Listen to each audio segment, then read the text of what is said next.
This vast subterranean fortress would set the stage for one of the most intense battles in United States Marine Corps history. It would challenge American strategy, expose the limits of conventional warfare, and ultimately force the creation of a terrifying new weapon needed to break the stalemate on Iwo Jima.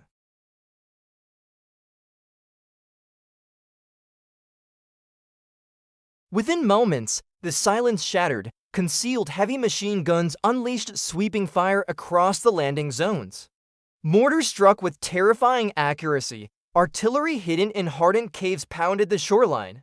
United States Marines were pinned down in the open, struggling to dig into the loose ash like trying to carve foxholes in powder.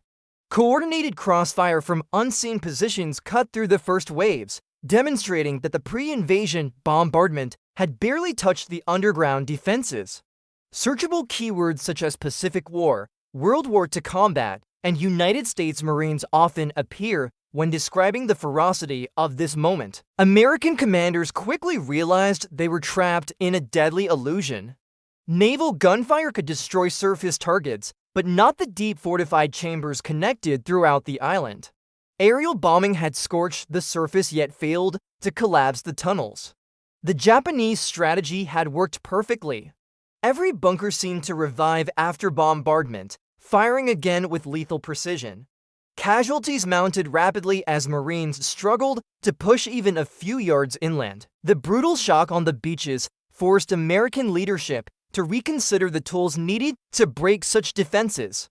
It was clear that only a new kind of weapon, one capable of penetrating tunnels and sealed fortifications, could begin to turn the tide on Iwo Jima. Months before the first Marines set foot on Iwo Jima, in early 1944, American engineers were already confronting a dangerous truth. Conventional weapons were failing against the expanding network of Japanese caves across the Pacific. Flamethrowers carried by infantry had short range, exposed operators to enemy fire, and could not reach deep into fortified chambers. As the United States prepared for future assaults, including the anticipated invasion of Iwo Jima, the American forces realized a decisive breakthrough was needed. This led to a secret and ambitious project in Hawaii where Seabees, the Chemical Warfare Service, and armored units attempted something unprecedented.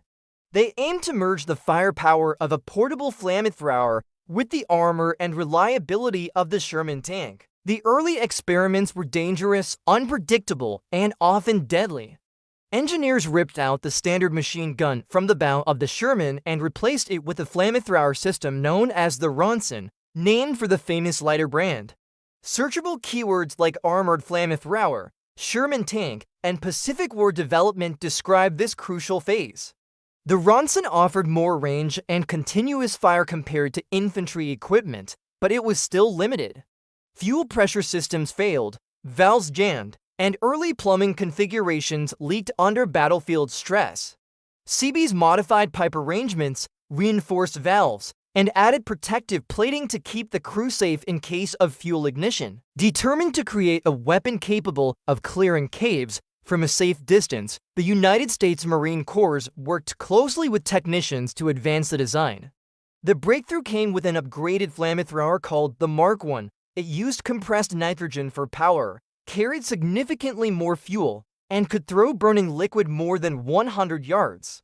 Crews trained tirelessly on the island of Oahu, learning how to coordinate with infantry, conserve fuel, and avoid overexposing themselves to Japanese anti-tank guns. Despite the secrecy surrounding the project, word began spreading among frontline Marines that a powerful armored flamethrower was being prepared for the coming island assaults. Many saw it as the only true answer to the deadly bunker and cave networks encountered from Saipan to Peleliu. By the time American commanders finalized their invasion plan for Iwo Jima, the modified tanks were ready.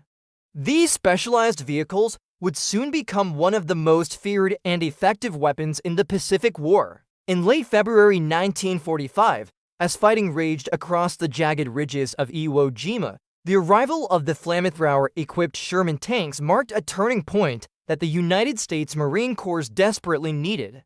Before their deployment, Marines faced an exhausting pattern of clearing the same cave or bunker multiple times. Japanese defenders would emerge from secret exits, reoccupy the position, and strike again. Artillery, grenades, and small arms fire often failed to eliminate troops hidden deep in the volcanic rock. But when the armored flamethrower Shermans rolled forward, the battlefield dynamic changed almost instantly. A group of Sherman tank operators advanced cautiously across the ash-covered terrain, moving behind infantry scouts. Their task was direct and terrifying. They were to burn out the underground positions that had resisted all other forms of attack. The long-range Mark I flamethrower, driven by its powerful nitrogen system, sent a stream of burning fuel hundreds of feet into cave mouths and ventilation shafts. As the fire roared into the darkness, it consumed oxygen, created intense pressure waves, and forced defenders to abandon or perish within their hidden strongholds. Searchable keywords such as flamethrower tank tactics, Iwo Jima battle strategy, and United States Marine Corps history often appear in accounts of these operations. The psychological effect was immediate. Japanese soldiers who had sworn to fight to the death suddenly faced a weapon that rendered their months of preparation useless. The carefully constructed tunnel network became a deadly trap. Smoke poured from hidden exits, signaling to Marine infantry that the position was finally neutralized. Combined arms teams developed a new rhythm. Infantry identified a strong point, engineers marked safe lanes, and flamethrower Shermans advanced under protective fire. Within minutes, positions that once required hours or even days to clear were destroyed. For American forces, the tactical breakthrough was profound. Casualties began to drop in areas where the armored flamethrowers were used. Marines could advance with greater confidence, knowing that the toughest positions could now be breached. Though the battle remained brutal and costly, the flamethrower Shermans helped crush the last pockets of resistance, ensuring that General Kuribayashi's defensive masterpiece could no longer hold back the relentless American advance. By the end of the campaign, the flamethrower-equipped Sherman had earned a fearsome reputation and secured its place in World War II history as a decisive weapon in one of the Pacific War's most horrific battles.